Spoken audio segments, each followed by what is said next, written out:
नमस्कार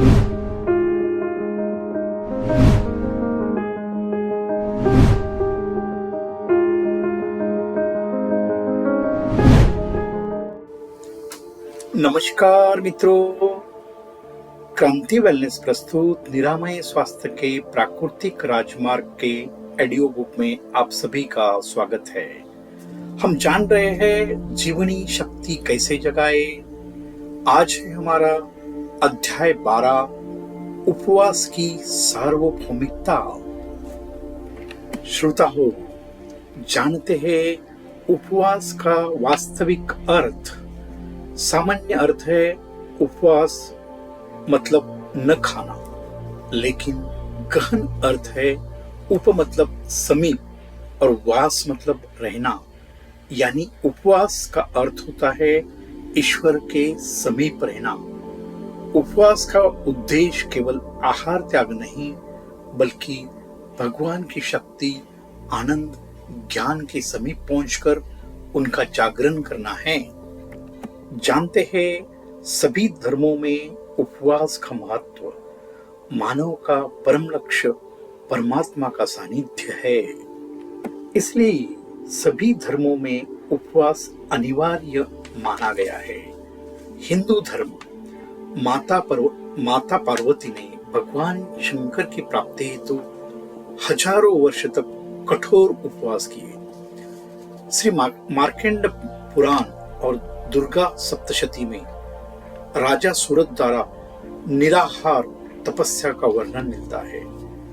उपवास का उद्देश्य शरीर और मन की शुद्धि और साधना के योग्य बनना। जानते हैं इस्लाम धर्म हजरत मोहम्मद ने 30 दिन के उपवास और रोजे के बाद ही ईश्वरीय ज्ञान प्राप्त किया था।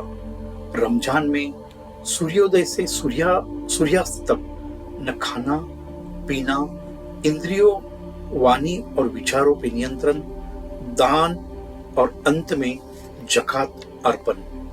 इनका उद्देश्य है आत्मसंयम और ईश्वर स्मरण। श्रोता हो, समझते हैं ईसाई धर्म यीशु मसीह को 40 दिन के उपवास के बाद ही दिव्य ज्ञान प्राप्त हुआ।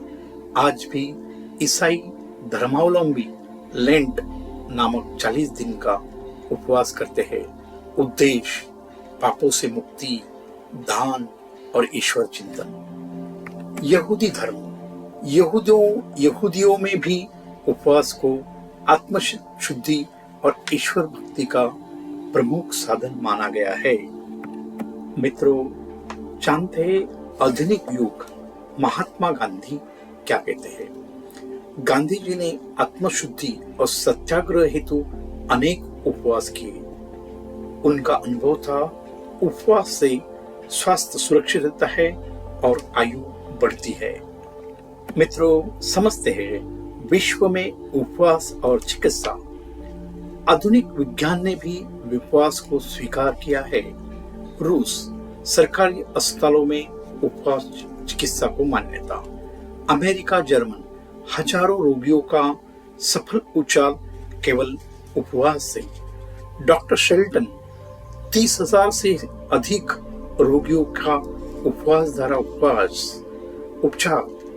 डॉक्टर पॉल ब्रेक युक्त उपवास दीर्घायु और असीम कार्यक्षमता प्रदान करता है। हमारा भारतीय आयुर्वेद भी कहता है लंघनम परम औषधम, अर्थात उपवास सर्वोत्तम औषधि है। समझते हैं उपवास और अनशन का अंतर। अनशन भोजन न करना, भूख से मरना। उपवास भोजन का त्याग कर ईश्वर की ओर बढ़ना। दोनों में अंतर।